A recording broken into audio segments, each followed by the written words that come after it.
हौसला कितनी बड़ी चीज है वो समझ लीजिए। एक राजा था, पहले तो राजतंत्र में राजा लोग जंग लड़ा करते थे। तो एक राजा था जो जंग लड़ने के लिए कहीं गया।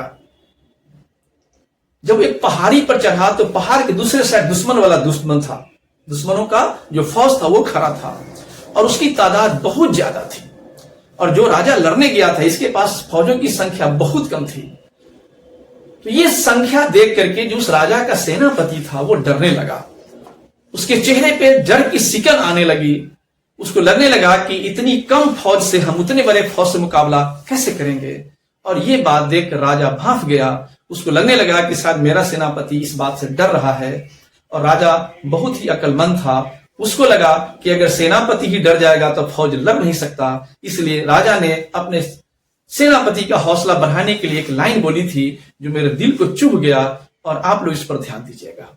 राजा ने कहा, जानते हो सेनापति, इतने मुर्दा सैनिक को देख करके मैं सोच में पड़ गया हूं। तो सेनापति ने कहा, क्या हुजूर, कैसी सोच है ये? तो राजा ने कहा कि मैं इसको देख करके सोचने लगा हूं कि इतने कमजोर और बुज़दिल सैनिकों को मैं मारूंगा तो दफनाऊंगा कहां। कहने का मतलब यह था कि वो डर नहीं रहा था, वो दिखा रहा था कि मैं इतना को तो मार ही दूंगा, यानी मेरी ही विजय होगी। और ये बात सेनापति को भी सुन करके हौसला बढ़ा और वो जंग हुआ। और यकीन जानो उस जंग में वो राजा अपनी जीत को हासिल किया। इसका मतलब ये हुआ कि जंग लड़ने से पहले भी लोग जंग हार जाते हैं और जंग लड़ने से पहले भी लोग जंग जीत जाते हैं। क्योंकि जब हौसला जीतने वाली हो तो पहाड़ को भी काट के रास्ता बनाया जा सकता है। आपने बिहार के गया में एक आदमी का नाम सुना होगा जिस पर फिल्म भी बनी है।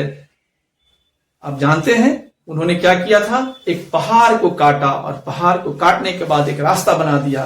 कहने का मतलब एक इंसान छेनी और हथौड़ी की मदद से जब पहाड़ काट सकता है तो आप जैसा इंटेलिजेंट लोग जो रियली IIT JEE का तैयारी भी करते हैं, 12th एग्जाम की तैयारी भी करते हैं, आपके पास इसका इंफॉर्मेशन भी पहले से होता है, फिर क्यों नहीं सक्सेस हो सकते हैं? इसलिए हौसला को बुलंद रखिए और हमेशा मालिक के बेनियाज से, यानी अल्लाह रब्बुल इज्जत से, यानी ईश्वर से, या जो आपके लिए सबसे आदर्श हैं उनके सामने आप अपने दिमाग को झुकाइए, अपने सर को झुकाइए, आपकी अपने सोच को बुलंद कीजिए और उन्हीं के दुआओं की बरकत से, उन्हीं के आशीर्वाद से, उन्हीं मालिक के करम से आप जरूर सक्सेस होंगे।